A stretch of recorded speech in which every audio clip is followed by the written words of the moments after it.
说对。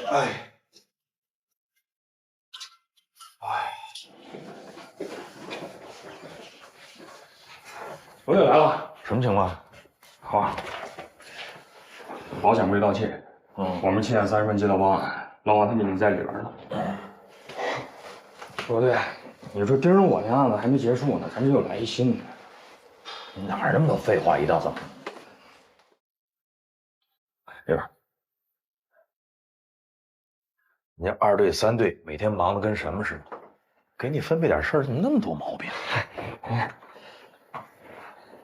哎，廖川怎么没来？他有别的任务。哦，走，老马。哎，罗队，罗队，哎呀，门锁上虽然没有人为破坏的迹象，但是保险柜被撬了。你也看到了，从门口到书房的脚印当中可以判断，嫌犯的目的性很强。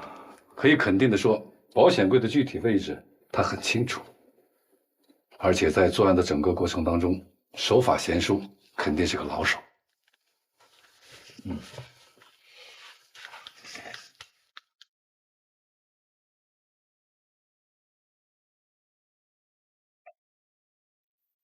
数字密码保险柜，这都能撬得开？你看，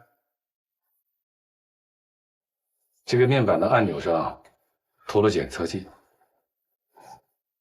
在光线下会出现荧光。嫌犯就是通过这样的手法来了解哪些数字是经常使用的。不对，你糊涂了。他如果知道密码，人何苦把这保险柜撬成这样？还有，他光知道数字，他不知道顺序。你说的很对，你再看，这个电子中枢平时是镶嵌在保险柜里的。嫌犯为什么要撬到这个面板？那是因为嫌犯要用自己的解码器连接后台，而6个不同的数字有720个组合，解码器的速度非常快，用不了半分钟就能够匹配出准确的密码。高科技啊！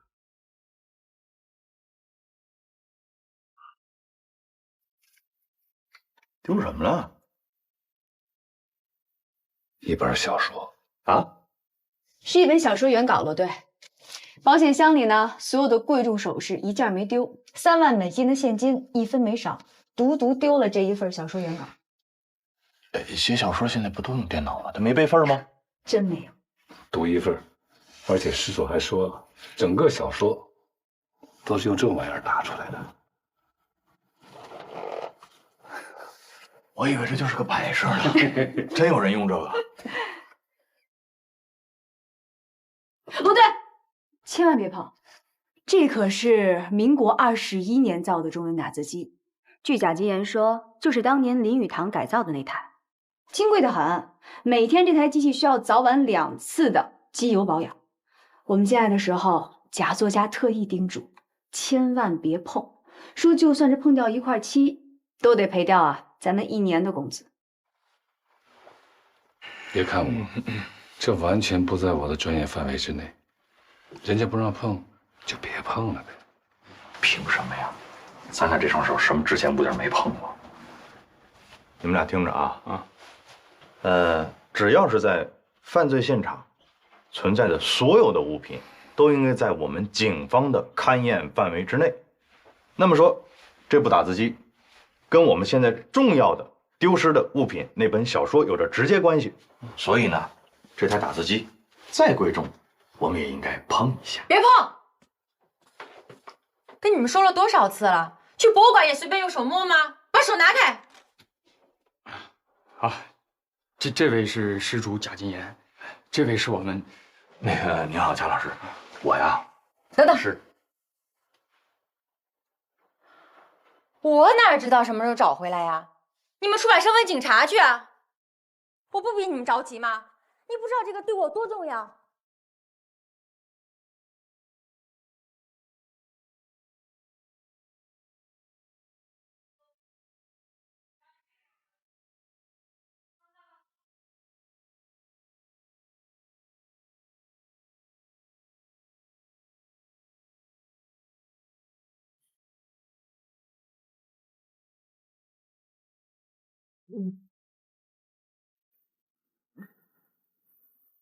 不好意思把你吵醒了啊。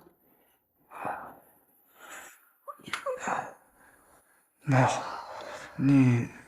你是？不记得我了？咱们在刑警队见过，我叫廖双。哦，廖警官好。你怎么来了？庞警官呢？他呀，还有别的任务，从今天起呢，就由我来照顾你。照顾我？不用了吧？那可不行啊，这可是罗队亲自交代的呢。可是单论照顾的话，庞警官是男的，更合适吧？不合适吧？廖双她毕竟是个女的，您到底怎么想的？女的怎么了？女的，人家反应力、判断力比你都强，我看你还不如女的呢。啊？哦，我明白了。廖警官心思活泛，能比庞警官更细心、更周密的照顾我。你呀，能理解罗队的苦心就好。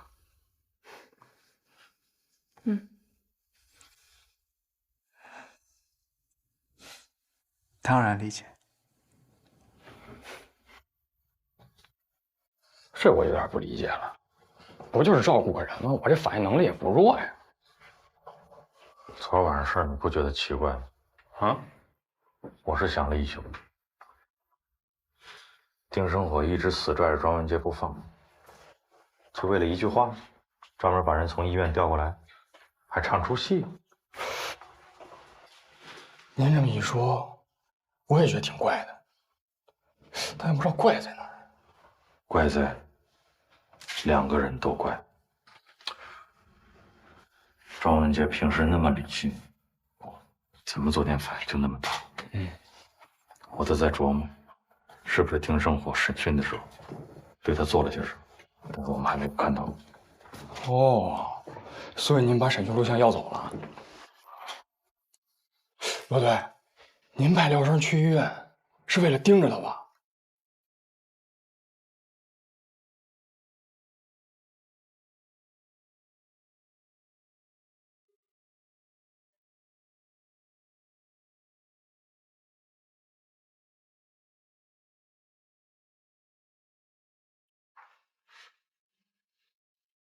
盯着他不是为了保护他吗？我跟庄文杰说了，有什么事也别对我们隐瞒。我看这小子，我不想同样的话再找别的地儿跟他说一遍了。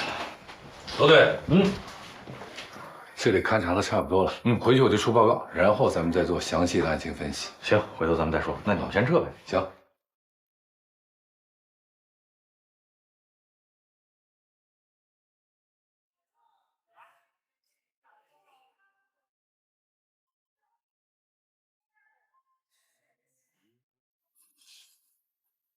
怎么了？我饿了。哦，等一会儿，一会儿饭就来了啊。不是廖姐，医院的吃的我有点吃不惯。是吗？行，那你想吃什么？我给你买。那就太感谢了。别跟我客气，罗队说了让我照顾好你，首先肯定就得让你吃好呀。行，那我就不客气了。我想吃那金宝街的老汤馄饨，特别好吃。是吗？哦，行，那我给你点一份。哎，他们家不送外卖。这样啊？行，那我就去给你跑一趟。那就辛苦了解了。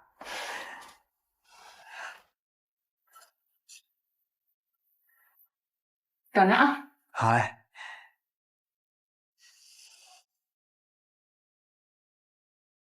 呀，怎么了？瞅我这脑子，这金宝街离这儿可有段距离呢。我这一来一回的得不少时间，买回来馄饨都凉了。没事儿啊，他们家馄饨凉着也好吃。那可不行，你现在正是养身体的时候，别再把肚子给吃坏了。要不这么着，我看呢，医院也有馄饨，一会儿我让护工给你端一碗来，热乎的。行，辛苦廖姐了。不客气，有什么需要尽管跟我说啊。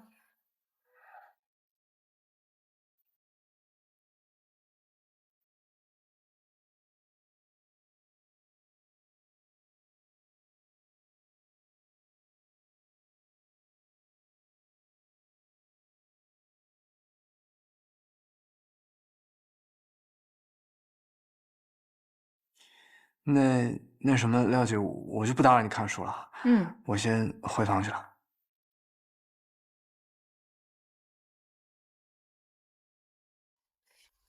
哎，一会儿馄饨来了，我给你端进去，你对比对比，看看医院的和那家哪个更好吃。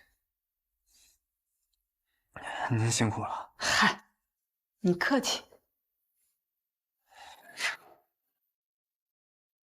贾金岩，国内知名的情感文学作家，已婚，没孩子。她的老公叫孙同芳，在一家科技公司是部门主管。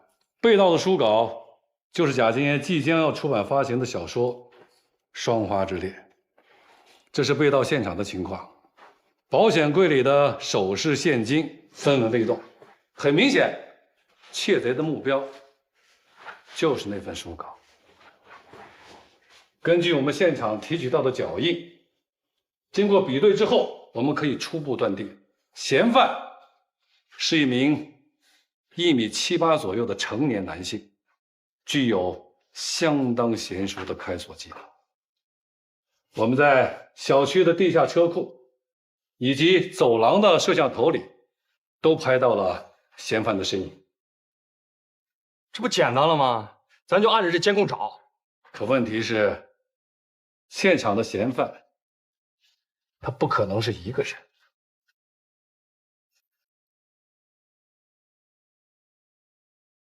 这是贾金岩公寓的门锁，是一款进口的智能门锁。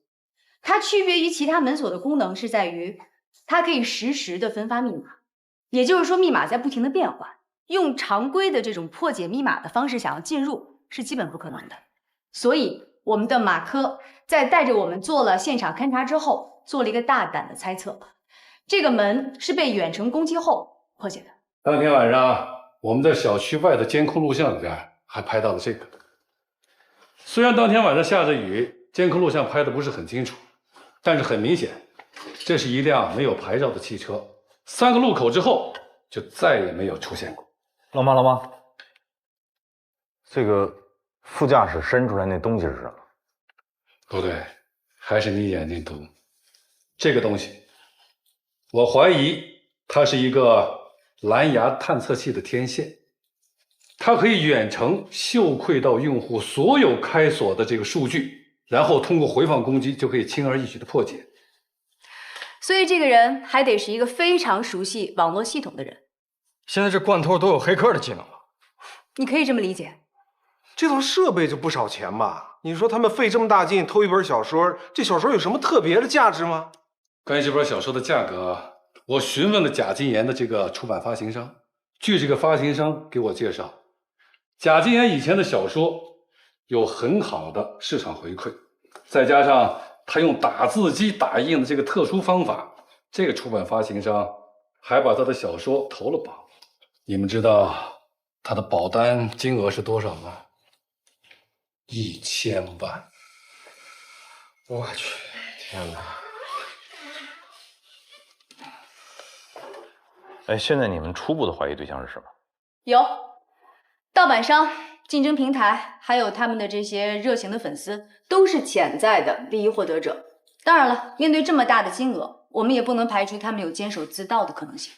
那他这样做可就是涉嫌欺诈了。他是有点神经质，但人家怎么说也是个作家，这点基本常识不能没有吧？行了，先按照正常办案流程走。哎，对不对？上午我排查过一个人，他是他们圈子大混子，谁都认识。以前我办过他，他跟我说了个情况。还真有个奇怪的事儿，道上有一同行不见了，3、4天都没露影。叫什么名字？大名叫石磊，外号石头。石磊。小心楼梯啊！石磊啊，租我这个地方有一段时间了。他呀，老喝酒，天天晚上喝醉了回来，我就住在他楼下，吵得我呀根本就睡不着。哎，小心啊！就这儿了，到了。这2天突然就没动静了。石磊，石磊，哎，警察同志，他该不会是犯了什么事吧？没事，我们就是找他了解一下情况。这是搜查令，您看一下。不用不用，你们先进去看，我去给你们拿2瓶水啊。好，马上回来。谢谢您啊。不客气。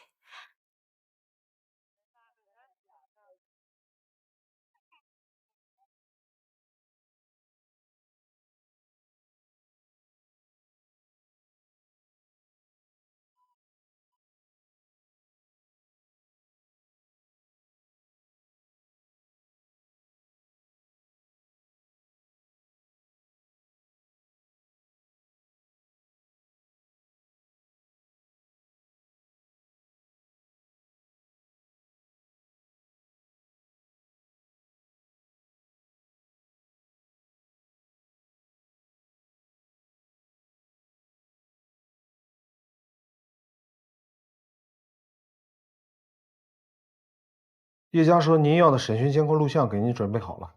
好，一会儿回局里看。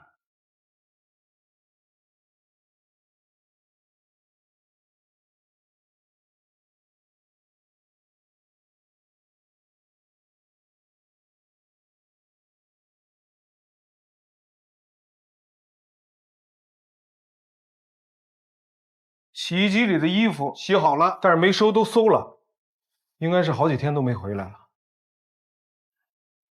这衣柜也是，当季的衣服全拿走了，可能是跑了，还挺匆忙。他跑什么呀？这个石磊肯定有问题，得赶紧找着他。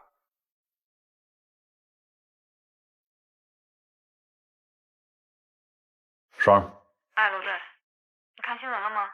什么新闻？那个作家贾金岩把案子捅给媒体了，现在青城新闻正播着呢。知道了。我再说一遍，这本书就是我的，孩子就是我的命。我不管你是谁，只要你把它还回来，我愿意答应你的任何条件。女士，您先别激动。据悉，保险柜内的首饰、现金等贵重物品皆完好无损。很显然，小偷的目标就是为了《双花之恋》的书稿。根据受害者透露，目前警方还没有确定任何嫌疑人。我们期待警方尽快破案，将犯罪分子绳之以法。咱们在这儿苦哈哈的找线索，他跑去通知媒体，还跟贼一谈条件，捣乱。错了，他错的都离谱了。我给他打电话，看他什么意思。方向错了，我们的方向错了。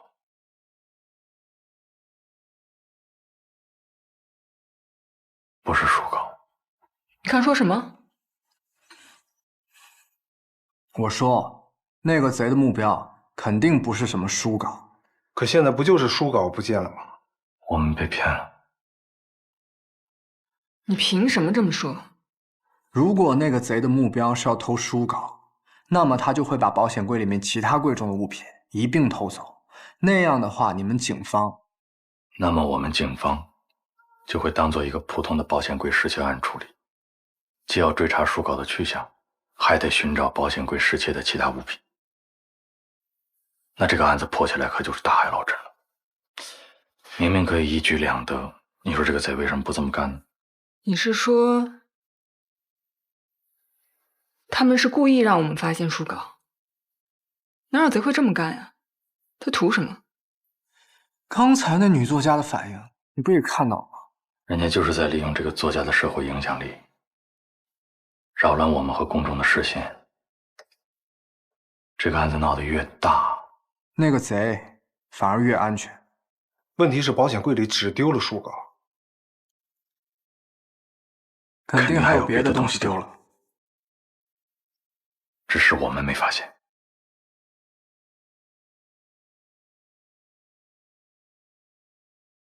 我发现你对犯罪嫌疑人的心理还挺了解的。嗨，我也是瞎分析的，也不一定准。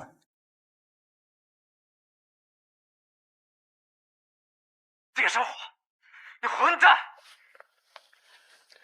就单独把他那个唱戏那段再重新放一下。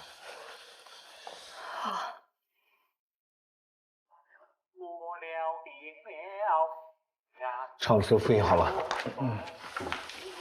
静音循环。现在我分派一下任务啊，小叶，到，把他这段唱词所有的谱子以数字的形式提取一下。好的。然后，耗子到，麻烦你把他整个这段唱词所有的文字拼音进行拆解，所有东西重新排列组合之后，看看能组成什么句子。不是这么多字儿，那得多少种排列组合啊？就是。你们呢最好能够耗子，你现在给我查一下，这幅画失窃的那天都是什么日子？明白。我要黄历。我料定了甲子日，东风必降。南屏山设坛台，足踏魁罡。南屏山会不会是青城大学美术馆？图水莲那天就是甲子日，那天真的有东风二旗。你看我说什么来着？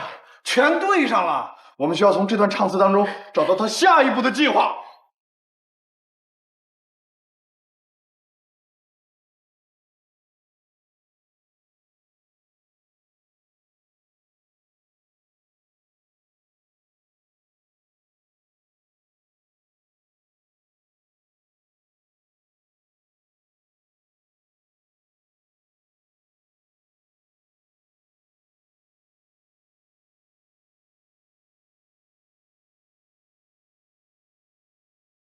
过了定了，甲子日东风必那降。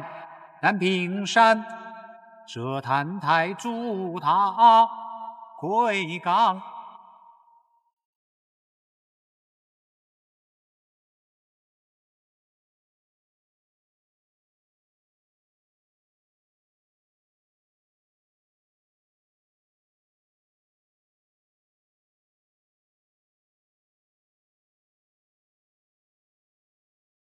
咱们别这么分析案情了，咱这么分析都是错案情。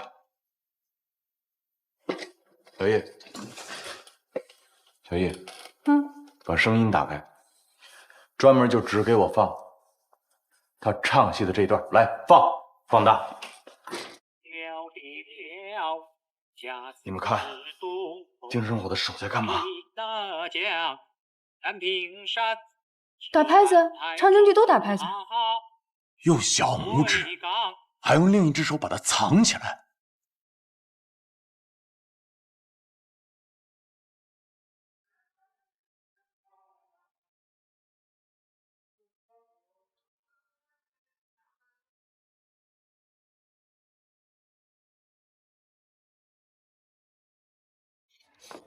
爸爸，好香啊！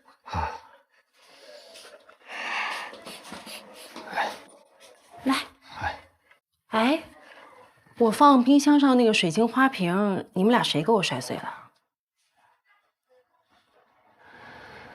是我今天碰到的。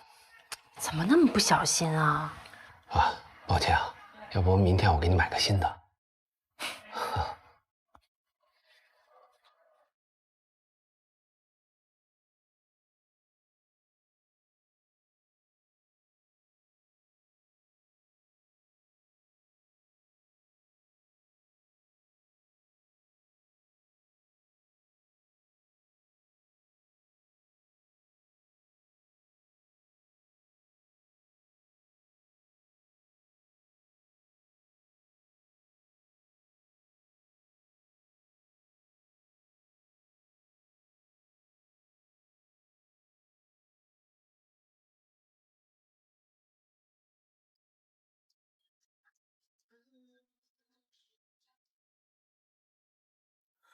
罗队，通过线人，我们抓到石磊了，在哪儿？在审讯室。好，那咱们就过去。这样，让大志把廖双提回来。为什么？他盯得太死了。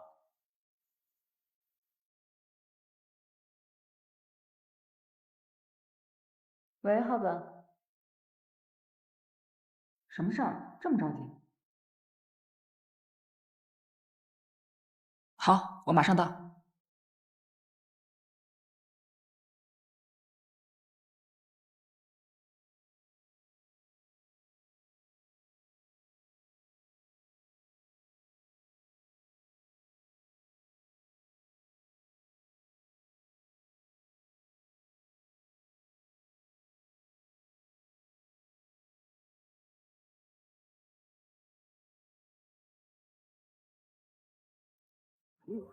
知道吧？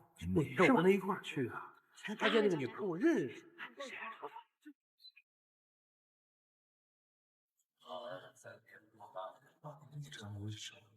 啊，是的，我后面这里转一下。罗队，专门接动了。明白。我可不是主谋啊，我是被逼的。哎呦，那你说说吧，谁逼的你啊？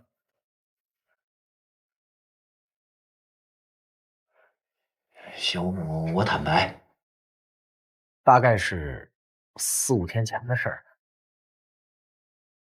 那天我搂了个肥活，本想着晚上找个好点的地方喝一顿，结果……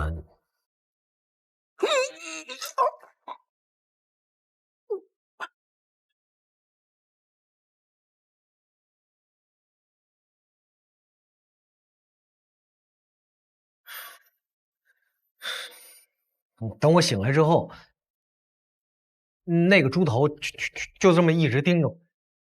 什么东西？啊，口误，猪头面具啊，就那个变态自始至终都戴着那个玩意儿，挺邪乎的，真的。啊，你没看见他正脸？没有，他当时就给我反绑在那儿，然后就给我强行的给我带了一个项圈炸弹，还有一个炸弹就安在一个模型的身上，然后就当一下炸了，然后那个模型脑袋嗖一下就飞出去了，真的，哎呦，给我吓坏了。你说那我能不听他的吗？他逼我这么干的呀，真的。那他让你投什么呀？到底？他让我开一个保险柜。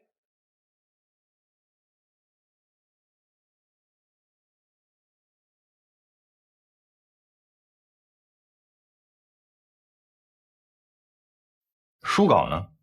书稿他让我放在东方时代小区储物柜里了。你在保险柜里不止拿着手稿吧？老实交代。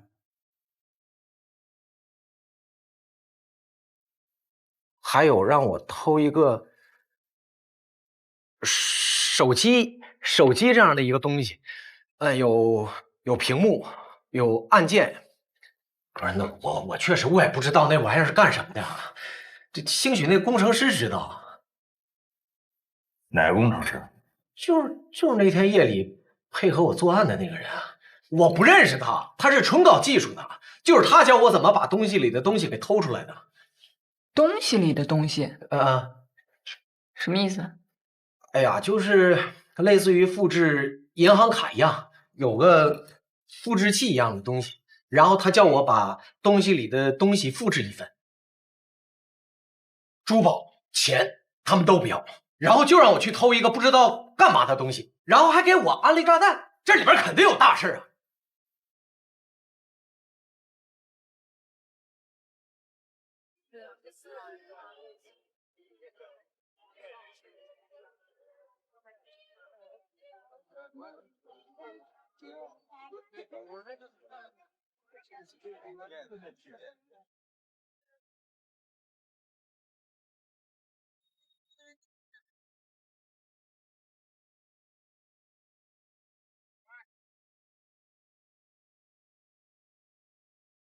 您稍等。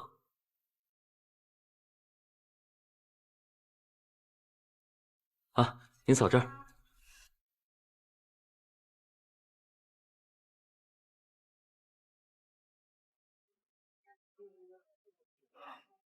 他们家卡带也挺好看的。哦。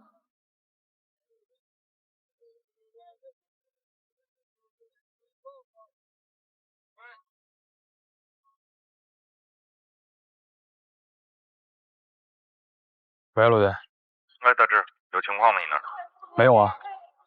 庄文杰离开医院之后，就进了一家便利店，买了一堆零食和一杯奶茶就往回走。我问的是他有没有接触过什么可疑的人？绝对没有。啊，对，便利店收银员算吗？你是不是脑子进水了？你让人发现了吧？不可能！追踪我虽然干不过耗子，但怎么也不能让一大学生给我识破了呀。医院离便利店有多远？3个街口，1个红绿灯，差不多2公里。大志啊，医院在繁华区，你能告诉我他要买什么零食要跑到2公里外去买吗？可陆队，别了，赶紧的盯着，有什么情况赶紧跟我说。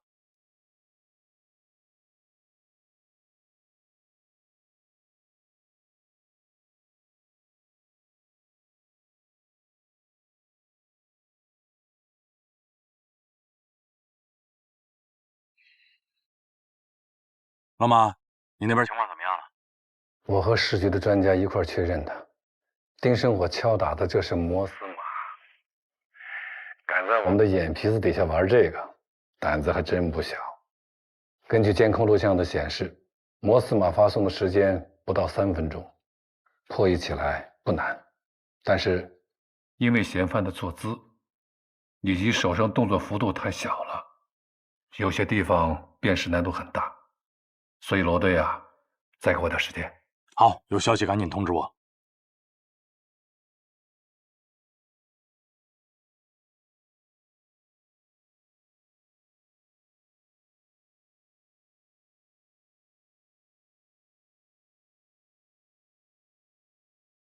您拨叫的号码暂时无人接听。他今天还是不接呀？估计他都已经睡了吧，这点儿。咱要不要直接去他家呀？问问那是什么东西？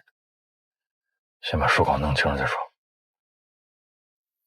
这都过了整整1天了，应该早就被人取走了吧？那就看看是谁取的呗。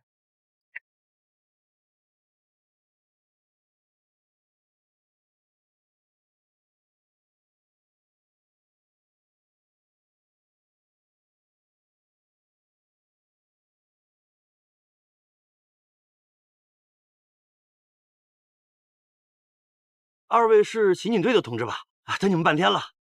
您好，您好，辛苦辛苦辛苦。备用钥匙我已经拿到了，在那儿了。来，就这个。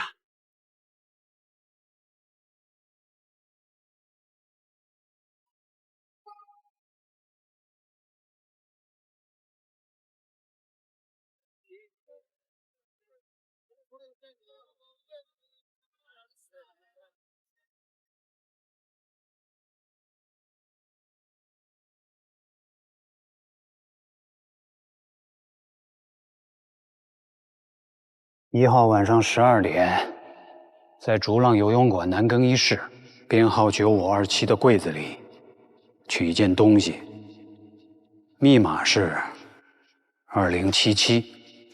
到时候会有人来找你拿，他再会告诉你那个秘密。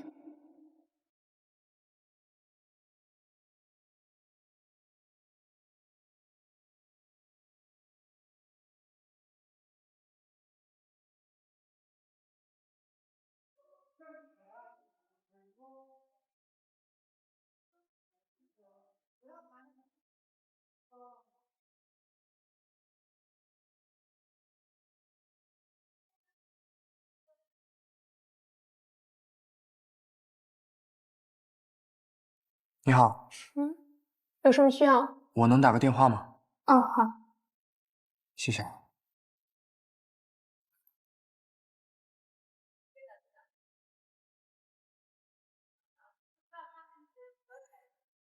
喂，我。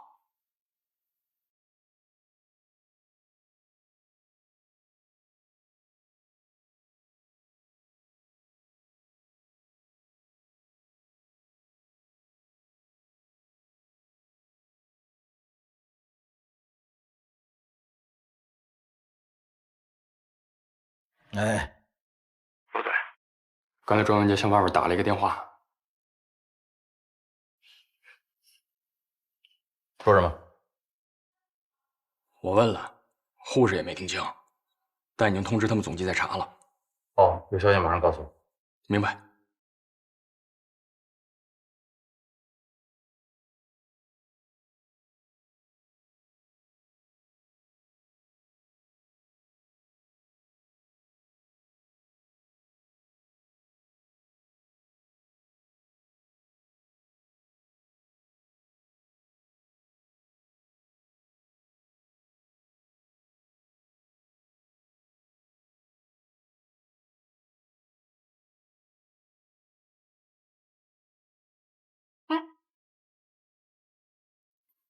累坏了吧？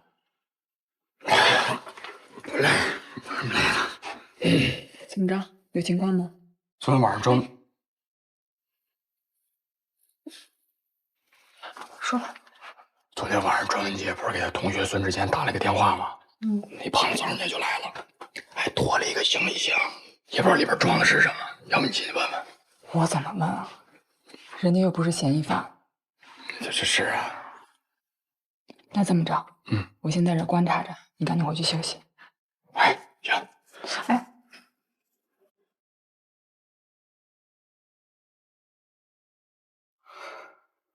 哎呀，庄文杰，你这可以呀！哎，这视野不错不错。哟，这同学也来了，那这早餐就不知道够不够了啊？哦，没事，我吃过了。还有啥？没事儿，你们接着聊，聊。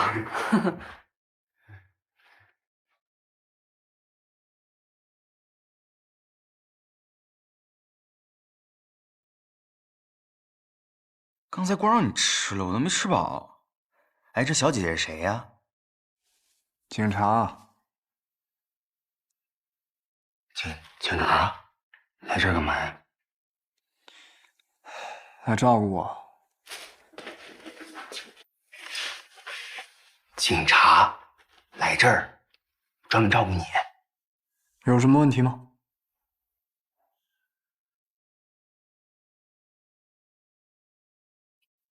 哦，怎么了你就？之前我还纳闷呢，他们警察怎么总是去学校找你？你怎么就突然消失好几天？现在连住个院都神神秘秘的，这会儿终于被我看穿了。你是他们的线人，被我猜中了吧？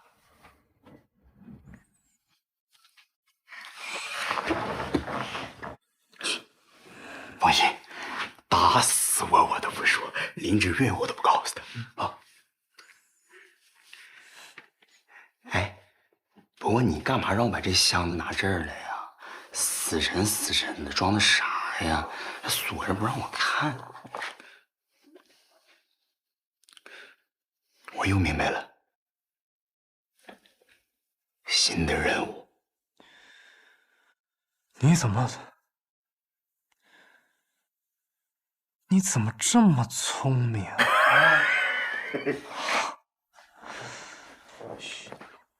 哎，胖子，你说你一大早为了我的事折腾到现在，累不累？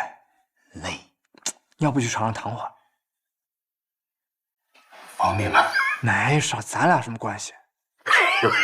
哎，你了解我，你这箱子太沉了，我这胳膊都酸了。来，小庄，给哥捏捏。你让一个病……行。在漫天的樱花中，一只水鸟掠着水面飞去，船索缓缓拉动，船便离开了。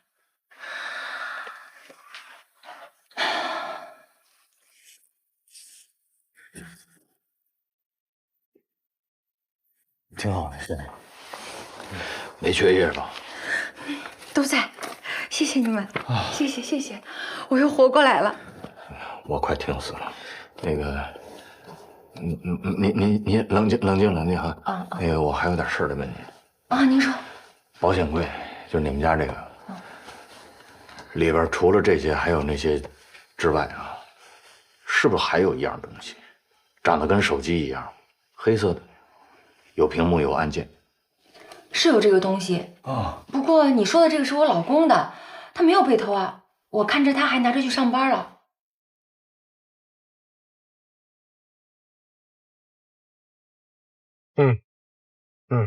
行，我知道了，发我手机上吧。查清楚了，她老公孙东方供职的这个清安集团，主要是经营安防设备和系统的升级服务。孙东方在公司主要负责技术研发。技术研发，对，石磊偷的这个东西，会不会跟安防有关系？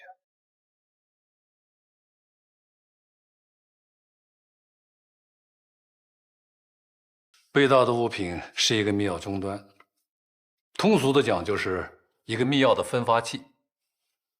清安安防系统的公司都要从这个终端上下载一个密钥。如果窃贼破解了这个终端，所有公司的安防设备在他们面前就形同虚设，包括门禁系统、安防系统、远程会议系统等等等等，所有清安公司参与设计并安装的设备，都将面临失效的危险。这么严重？这已经不仅仅是一个简单的保险柜失窃案，如果他们的计划得逞，后果不堪设想。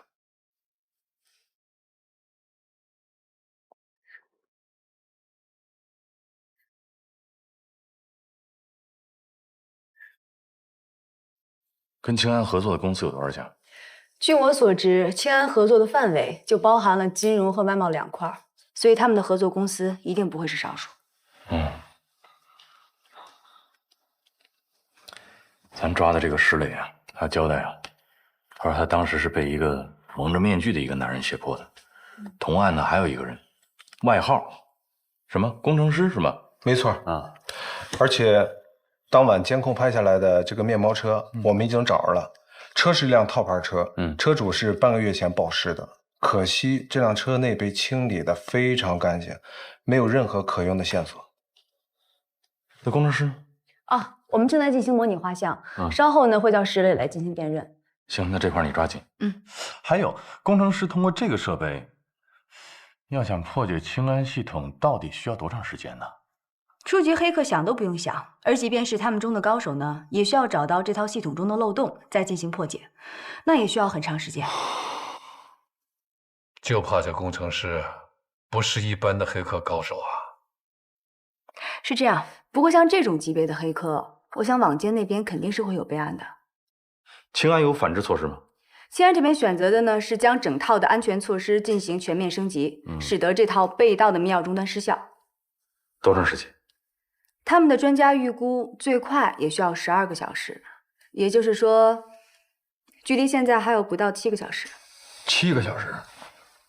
那如果贼在之前破解了，那就是想偷哪家偷哪家是吧？我们现在首要任务就是在时限之内，我们把这贼抓住了。你刚才说这个黑客是高手，那这清安这个反制措施，他能不知道吗？好问题，罗队。如果这帮黑客现在已经在进行破解了，那么他们一定能够察觉到整套系统在升级中的异样。那就是说，我们现在跟贼一样，都剩7个小时。没错。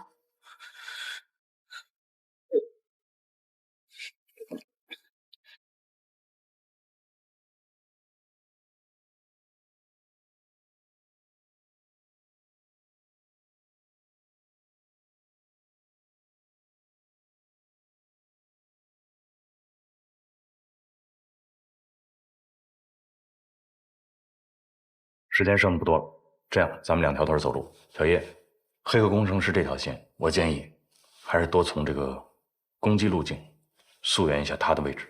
好，也请网监多使使劲儿。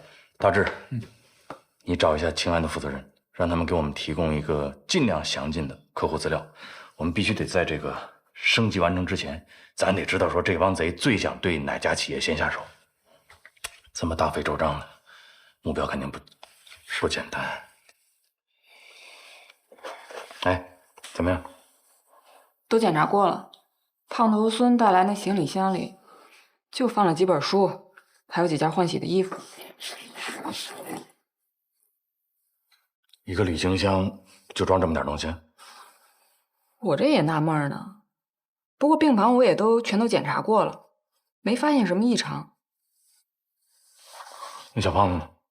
你说那孙志坚，更别提了。你跟他说什么，他都能跟你嘻嘻哈哈的，跟庞大志似的，一点正形都没有。罗队，你说我接下来该怎么办？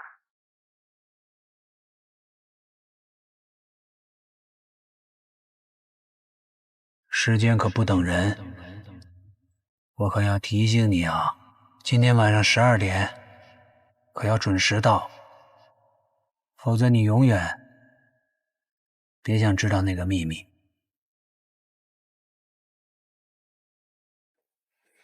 庄姐，我明白了。你没走啊？那个警察小姐姐总是在门口走来走去，还时不时瞄你，她是不是看上你了？什么乱七八糟的！我说你怎么只让我过来，不让林芷月来呢？我之前还以为你俩吵架了，闹了半天，你是怕林芷月过来看那警察小姐姐吃醋啊你？不行，我得替林芷月看着你，我去请假留在医院陪着你啊！你别发神经了，行吗？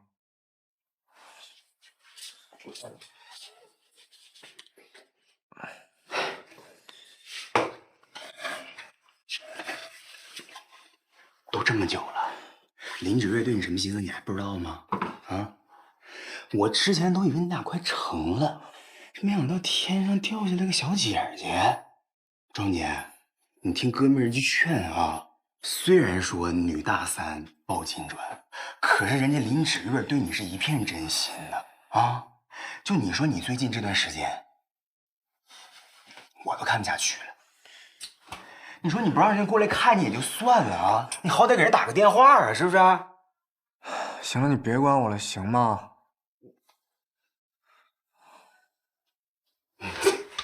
你是不是不好意思啊？我可以帮你啊，对吧？我给他打。你把手机放下来。手机。10月啊，10月。手机给我。10月。哎呀，给我！哎！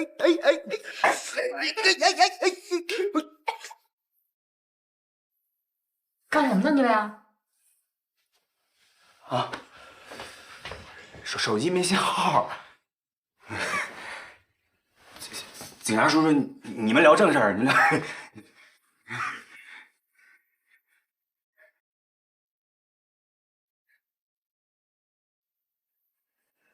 您怎么又来了，罗队？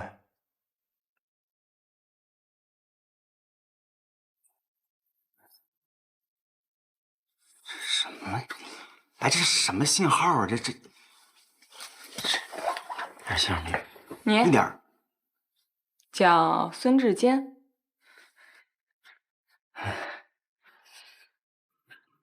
你计算机系的？哎，你还获得过你们学校的奖学金？一般，全校第3。哎，您怎么知道的呀？我知道的可不止这些。来，咱俩聊聊。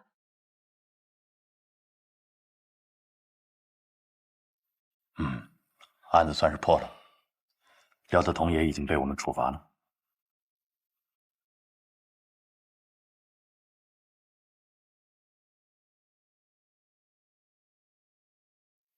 局里这边取证的工作一结束，第一时间就给你取出来了。你先看看有没有什么问题。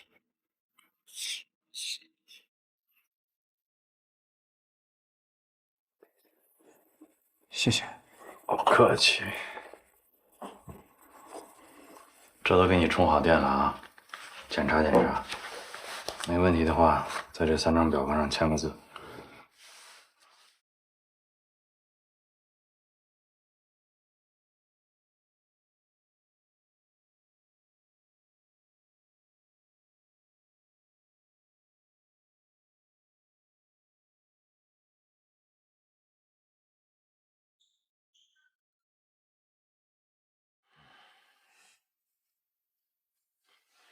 陆队，你还有事儿？ 2015年，你入侵了学校的教务系统，修改了旷课记录和考试成绩，被留校查看过。这4年前，那个时候你还在上高中吧？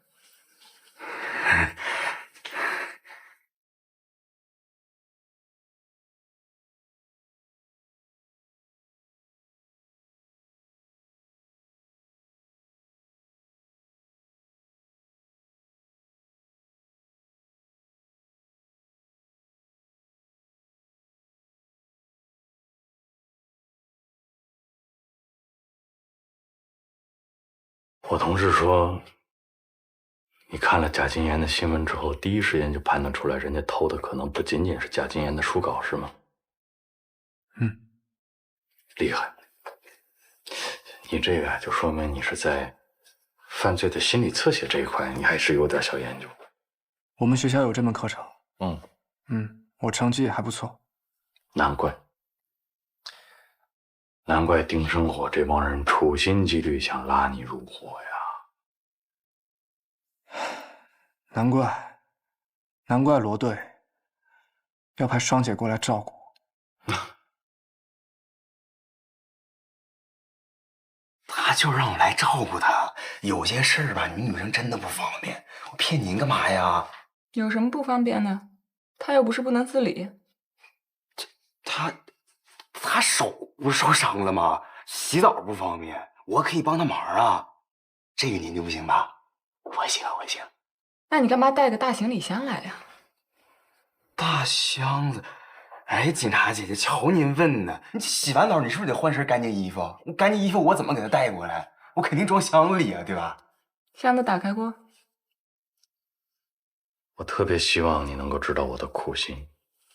你聪明，有着特殊的家庭背景和成长经历，你学的还是法律，所以在犯罪心理侧写这一块，你天然的就有一种能模仿罪犯的心理逻辑的这样的一种特殊能力，所以我特别担心你会成为他们。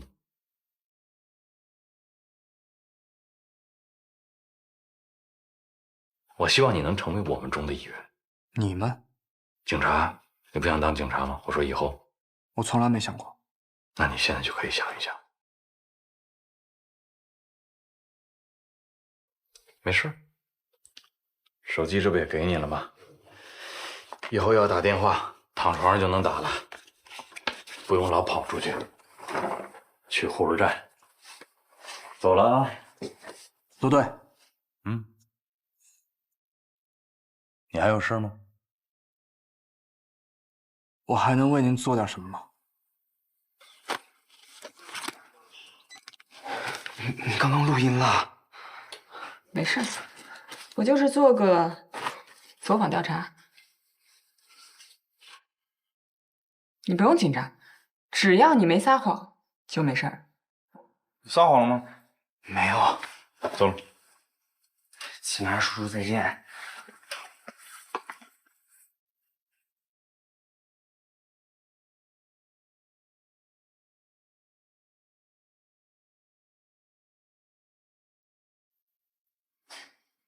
我有那么老吗？没有。你爸哪年的？75。你叫对了。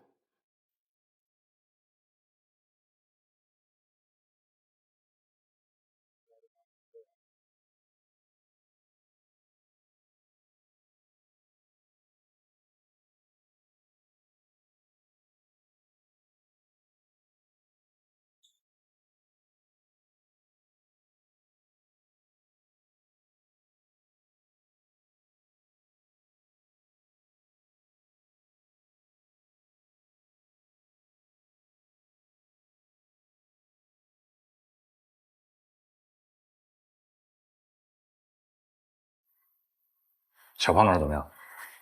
您教我那方法还真都没用上。这小子怂，一问全撂了。来医院是庄文杰给他打的电话，箱子是庄文杰让他带的，不过箱子上了锁，所以孙志坚也不知道这箱子里面到底装了些什么。这不就撒谎了吗？庄文杰根本都不住在学校宿舍。还拿什么衣服？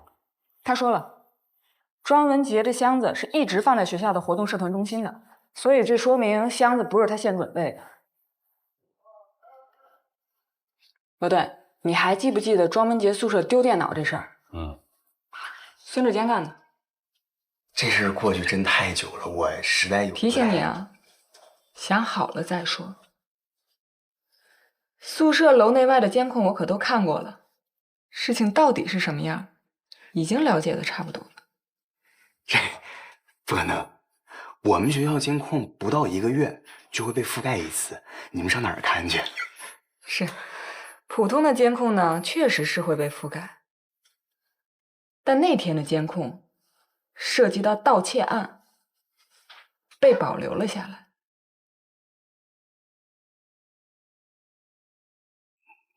你们都看到了？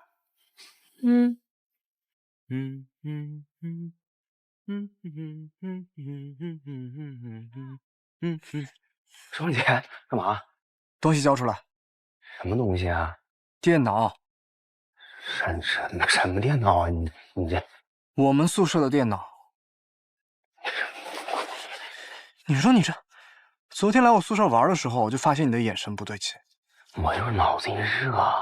你说你这宿舍那小子配了那么好一个电脑，每天就知道跟小姑娘瞎聊，你这不是浪费资源吗？你这么好的设备，不就应该给我们这种技术人才使吗？所以我才……这也不是你偷东西的理由。不是偷，这不是偷，我就是想把你们的设备拆了，装我电脑上，我再把我用旧的给换上去。你放心，就绝对看不出来。行了，这跟偷没什么区别，都是犯罪。那我把它还回去还不行吗？后来还是庄文杰偷偷把电脑还回去的。不过那个时候他们宿舍已经叫了保安，还怀疑是他偷的。孙志坚呢想站出来说清楚，他又没那胆儿，所以这事儿就成了咱调查那样了。这个庄文杰啊，三观还是挺正的。我觉得吧，就算丁生火给他传递了什么信息，他不该干的事儿应该不会干。更何况他没准还没看懂呢。哎，对了，丁生火那密码专家破译了吗？正破着呢。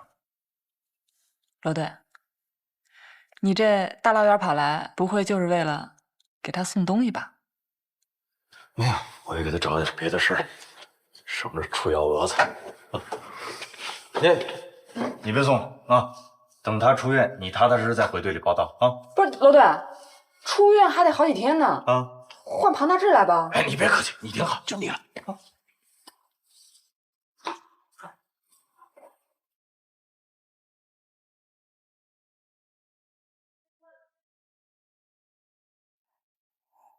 你别晃了，大哥，晃得我头都晕了。你好好想一想，除了宿舍的事儿，他还跟你说什么了？没了，真没了，我还能说啥呀？你说我都招了，警察会不会？放心吧，你要真有事儿，他刚才直接就带你走了。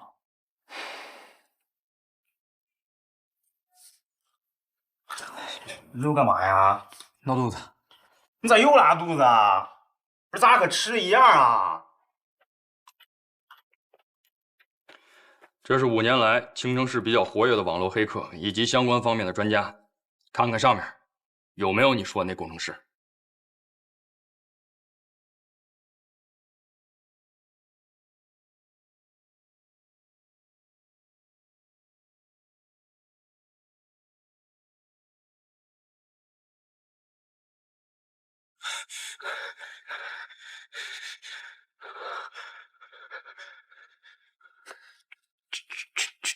就是他，确定吗？确定，就是他配合我打开女作家的保险柜。那个猪头把我给放了，这个工程师我就不知道了。以前我真不认识他。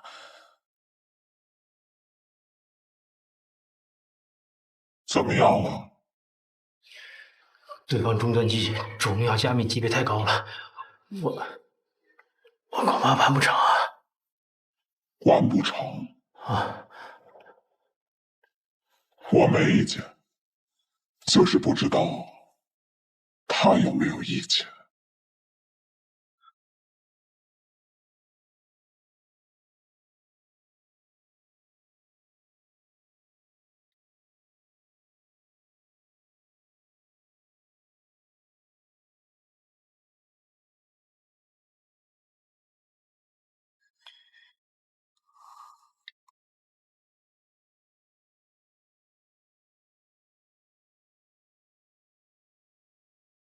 你之前分析女作家的案子还挺有道理，挺聪明的。那站在贼的角度，会对什么样的目标下手？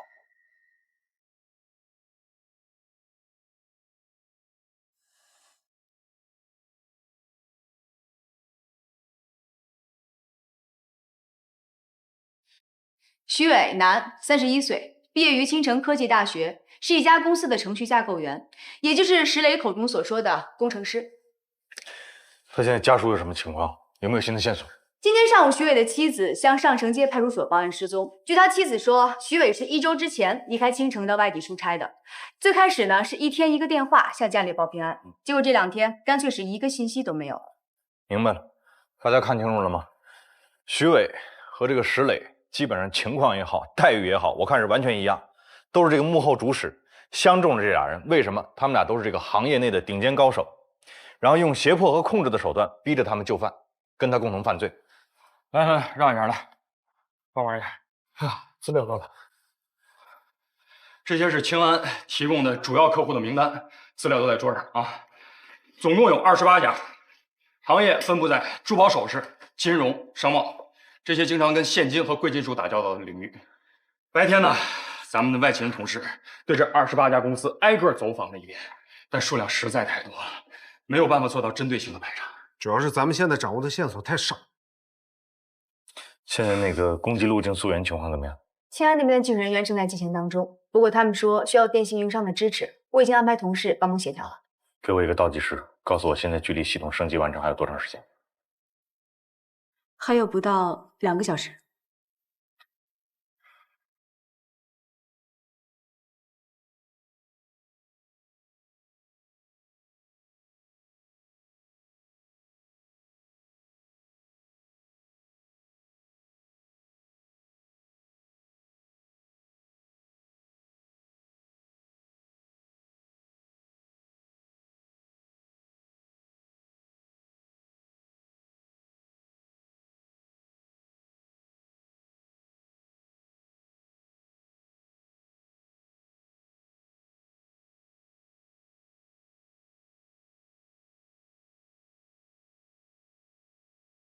你来试试这个残局。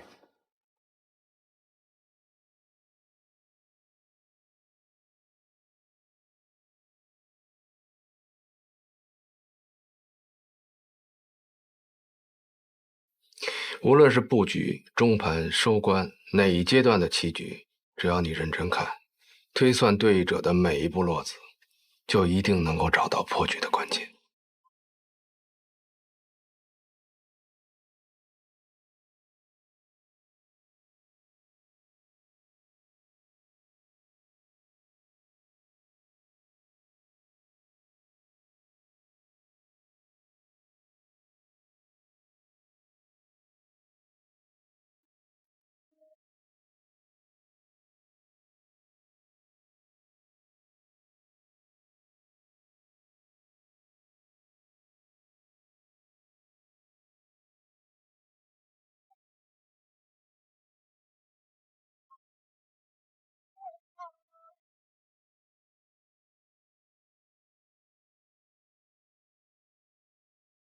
我们现在一家一家捋。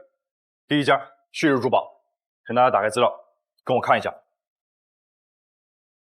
旭日珠宝位于广南街和丰谷街的交叉口，店内配备至少4名保安，2班交替，24小时都在店内。店内8个摄像头全天监控，基本无死角。但是注意，这家店其实是有一个死角的，在后墙的排风站。今天咱们走访的兄弟过去看了。两位警官，店里都有摄像头，安保没问题。在这边。这个排风位的尺寸是在40×40厘米左右。如果盗贼想对这家店下手，拆掉后墙的这个排风扇，从通风管道一路爬行，可以直接钻到这个金店之内实施盗窃。但是这家店最近刚刚安装了红外线的自动感应器，只要打烊就开启，如果有人一旦潜入，它就自动报警。这家店最近的一家警局距离它只有500米，拐一个路口就到啊。每天平均有3辆巡逻车从它的门口路过，所以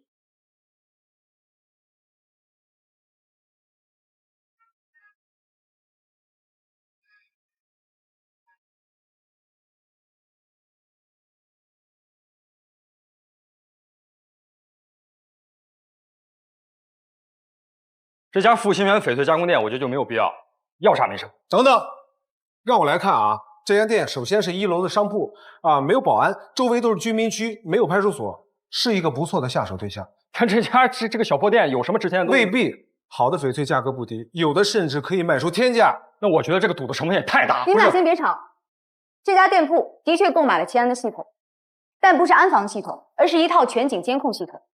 这套系统的目的呢，是为了让客户可以在线实时观察到原石加工的整个过程。而且今天我问过走访的探员，他们说这家店里周围住的其实都是老板的同乡，包括店员也都住在附近。所以你们说这家店没有安保人员，但其实所有的店员同乡都是自发的安保人员。这个人心的团结，往往比所有的高科技都更加管用。那所以呢？我建议拿掉。下一家。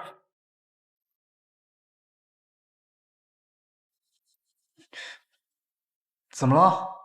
什么怎么了？你这都蹲多长时间了，还没上完啊？闹肚子呢？闹肚子也没有你这闹法啊！你这是准备闹个马拉松啊你？别扯淡，快了快了。这何蛋磨磨唧唧磨磨唧唧。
下一个。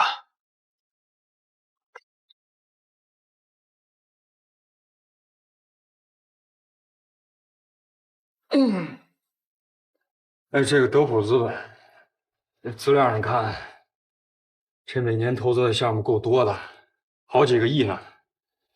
哎，还是青安的重点客户，可能性比较高。别被他这个资本这俩字给骗了。再资本，钱也是在账户上趴着，现金也不可能在他店里，这点常识贼识都知道。明白。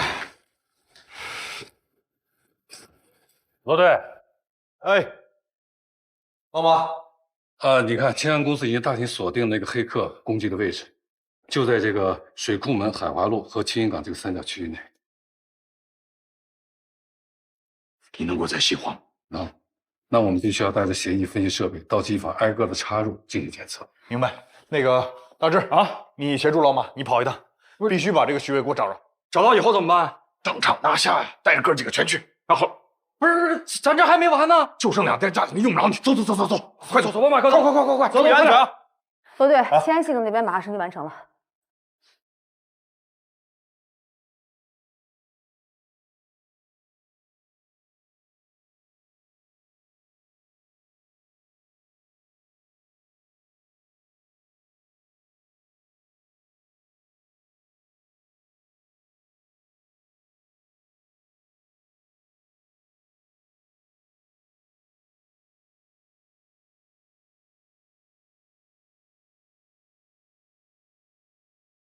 搞定了吗？我需要时间，他们速度太快了，我还需要时间。时间有很多，但你的已经不多了。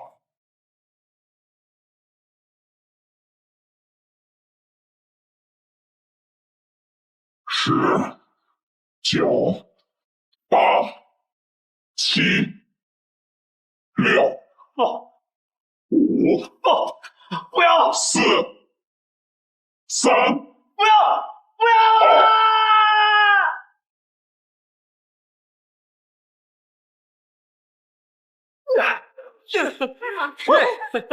太好了，没事，太棒了！罗队长，放心吧，我们这里全部升级了。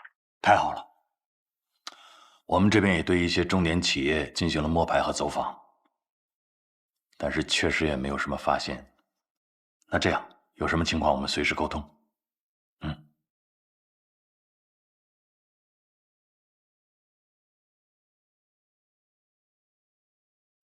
孙宗芳的电话说他们那边系统已经升级完毕，那是不是说明贼偷的那个终端没用啊？是的。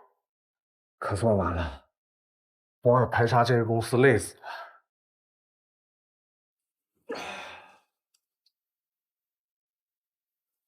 清安的活完了，咱们的活还没完。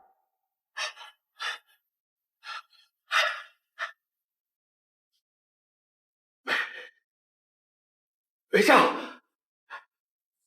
微笑，他们居然在这么短的时间内重新构建了王华江，吓死我了！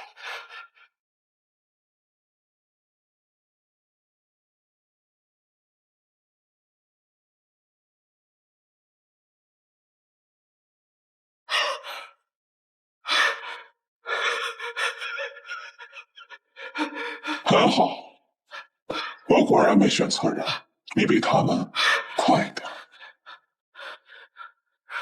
搞定了，搞定了。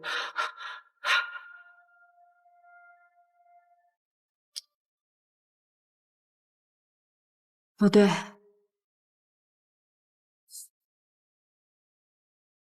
其实到现在我们也没有办法确定这个工程师有没有提前破解系统。就剩下这2家了。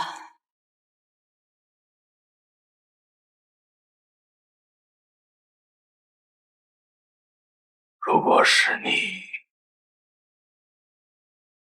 你怎么选？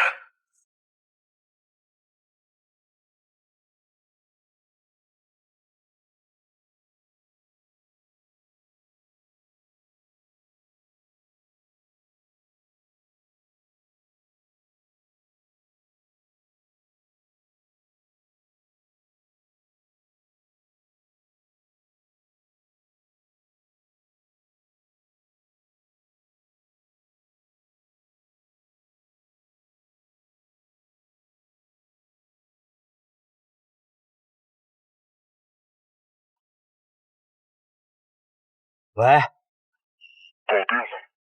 接下来